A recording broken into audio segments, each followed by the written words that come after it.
সংবাদ শিরোনামগুলো জানাচ্ছিলাম। এখনকার সংবাদ আয়োজন একই সঙ্গে চ্যানেলের ইউটিউব চ্যানেলে এবং চ্যানেলের ওটিটি প্ল্যাটফর্ম আই স্ক্রিনে লাইভ স্ট্রিম হচ্ছে। চলে যাচ্ছে বিস্তারিত সংবাদে।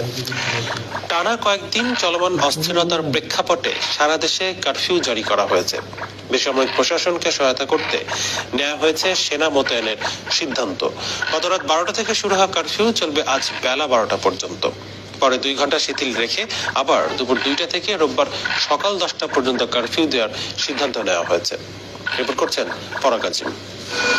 কারফিউ জারির পর মধ্যরাতের রাজধানীর চিত্র। অ্যাম্বুলেন্স ও কিছু জরুরি পণ্যবাহী গাড়ি ছাড়া শুনশান রাজপথ, মাঝে মধ্যে বিজিবির টহল। ভোরে রাস্তায় নামে সেনাবাহিনী।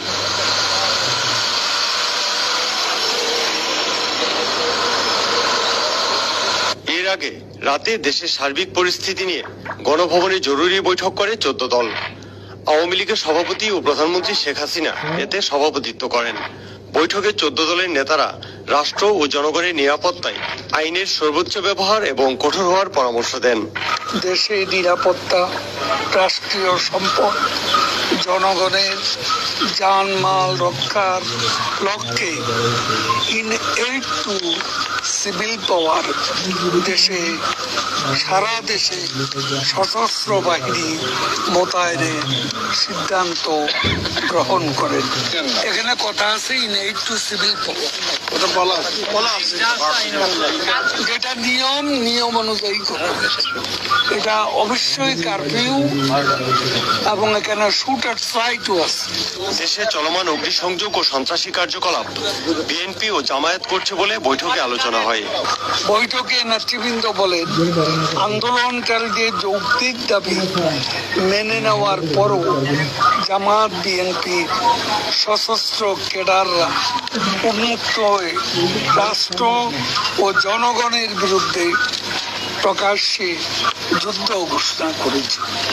তাই 14 দল মাননীয় প্রধানমন্ত্রীকে রাষ্ট্রীয় সম্পদ, জনগণের জানমাল রক্ষার জন্য আইন অনুযায়ী কঠোর পদক্ষেপ গ্রহণের দাবি জানান।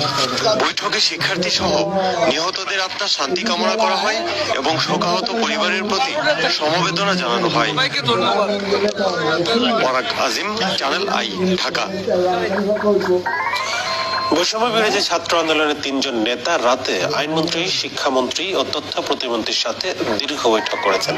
বৈঠকে তারা 8 দফা দাবি উপস্থাপন করেন। নতুন করে আর কোনো কর্মসূচি দেয়নি শিক্ষার্থীরা। দাবির যৌক্তিক সমাধানে পৌঁছানো যাবে বলে বৈঠক শেষে জানিয়েছেন আইনমন্ত্রী আনিসুল হক। বিস্তারিত জানাচ্ছেন রফিকুল বাশার। সরকারি চাকরিতে কোটা নিয়ে শিক্ষার্থীদের যে আন্দোলন শুরু হয়েছিল তা শেষ হওয়ার পথে।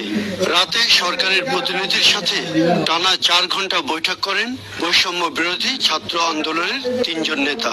সরকারি চাকরিতে 5% কোটা রাখা, সম্প্রতি সংঘর্ষে হত্যাকাণ্ডের দ্রুত বিচার, আন্দোলনকারীদের বিরুদ্ধে করা মামলা তুলে নেওয়া সহ 8 দফা দাবি করেন শিক্ষার্থীরা। তদন্ত সাপেক্ষে সরকারের সংশ্লিষ্ট ব্যক্তিকে বিচারের আওতায় আনতে হবে।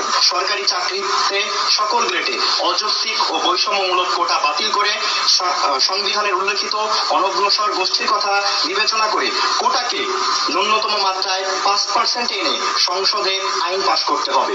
দেখুন, আমরা ইতিমধ্যে জেনেছি সারা দেশে কারফিউ জারি করা হয়েছে। কারফিউ এবং যে শাটডাউনের যে বিষয়টি রয়েছে সেটি ইমপ্লিমেন্টেশনের জায়গা থেকে অলমোস্ট সেম, অর্থাৎ যার যার জায়গা থেকে নিজ নিজ জায়গা থেকে আমাদের যেই যারা শহীদ হয়েছে তাদের জন্য নিজ নিজ জায়গা থেকে দোয়া প্রার্থনা করা এবং কালো ব্যাচ ধারণ করার আমরা আহ্বান জানাবো।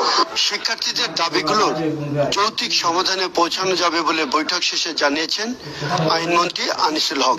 দাবিটা আমরা হাতে নিয়েছি তাদের কাছ থেকে এবং আমরা 3 জনে এতক্ষণ আলাপ আলোচনা করলাম। তো যেটা আমাদের কাছে মনে হয়েছে সেটা হচ্ছে যে কোটার যে পরিমাণের কথা তারা বলেছে সেটা তাদের আমরা দেখেছি এবং দেখে এটার একটা যৌক্তিক সমাধানে যাওয়া সম্ভব বলে আমরা মনে করি। বৈষম্য বিরোধী ছাত্র আন্দোলনের পক্ষ থেকে নতুন কোনো কর্মসূচি দেওয়া হয়নি। নিহতদের স্মরণে নিজ নিজ অবস্থানে থেকে দোয়া করা এবং কালো ব্যাজ ধারণ করার আহ্বান করা হয়। Rafiqul Bashar, channel I, Dhaka. সরকার দেশে উচ্চ ফরেনশিয়াল ভেনামি